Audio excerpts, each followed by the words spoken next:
안녕하세요. 텍스플래너 김대준입니다. 오늘은 연구인력개발비 세액공제에 대해서 말씀드리겠는데요. 최근 국세청에서 R&D 관련 연구인력개발 세액공제에 대해서 사전심사 제도를 진행하고 있습니다. 많은 납세자분들 사전심사 제도를 이용하다 보니까 어떻게 제출해야 될지, 제출하는 첨부 서류라든가 또 연구 결과물이라든가 부담스러워서 받을까 말까 우려하는 분들이 많이 있을 것으로 생각이 돼서 제작하게 됐습니다. 일반적으로 연구인력개발비 세액공제는 신기술 사업이나 원천기술 연구개발 관련한 개발비 발생액에 대해서 공제를 하나 해주는 방법이 있고, 두 번째는 일반적으로 모든 기업들이 연구개발을 활동을 한다라고 하면 연구개발비에 대해서도 일정 비율만큼 해주는 제도가 있습니다. 연구인력개발 세액공제 혜택은 세액에서 직접 차감해주는 혜택인데 그게 매우 큽니다. 예를 들어서 신성장동력 원천기술 관련한 연구인력개발 세액공제는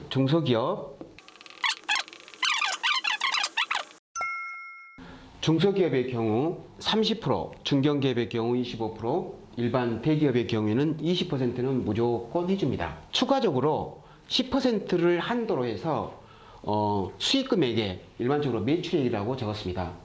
수익금액에 개발비가 차지하는 비율, 거기에 3배만큼을 해주도록 되어 있는데, 이 배수가 10%를 초과하게 되면 10%만큼만 해주겠다는 뜻입니다.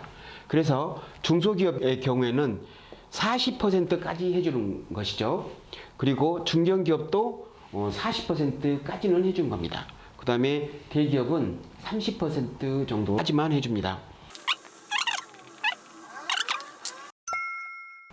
일반 기업의 연구개발비 세액공제는 과거 연구인력개발비가 발생되지 않았거나 과거 4년간 연구인력개발비 발생액보다 적게 발생할 경우에는 일정한 비율에 따라서 해주도록 되어 있습니다. 중소기업의 경우에는 25%, 그리고 중견기업은 8%, 그리고 일반 기업은 2%를 해주도록 되어 있습니다. 중소기업이 아니게 된 때 이거를 중소기업 유예기간으로 4년간 주게 되어 있는데요. 중소기업 유예기간 중에 연구인력개발 세액공제를 점차적으로 낮춰서 해주고 있습니다. 그 해를 포함해서 3개년 또는 15%, 그 다음 2개년 또는 10%만큼을 해주고 있습니다. 그런데 연구인력개발비 세액공제는 이 기준하고 최소한 과거 4년간 발생액의 기준으로 당해 발생액이 4년 평균 발생액보다 초과 발생됐다라고 하면 중소기업은 50%, 중견기업은 40%, 그 다음에 일반 기업의 경우에는 25% 기준으로 해주고 있습니다. 집어치워 봐도 몰라.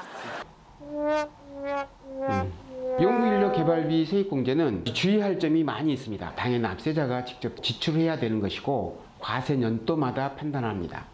그리고 수탁 연구개발을 받아가지고 자기의 인건비나 연구소의 인건비가 사용된다라고 하면 이것은 제외되는 걸로 되어 있습니다. 이 점 참조하시고 R&D 세액공제 사전심사제도에 대해서 말씀드리겠습니다.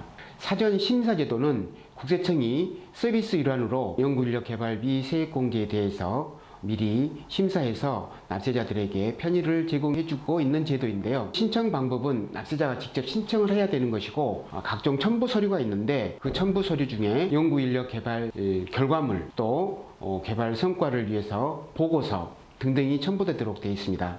이러한 과정에서 연구인력개발 세액공제를 받기 위해 국세청에 심사하는 과정이 납세자에게는 좀 번거롭거나 부담스럽거나 혹시나 잘못되지 않을까, 불이익을 받지 않을까라는 염려들을 많이 하게 될 수 있습니다. 세무대리인들을 통해서 작성을 해 주셔야 될 걸로 생각됩니다.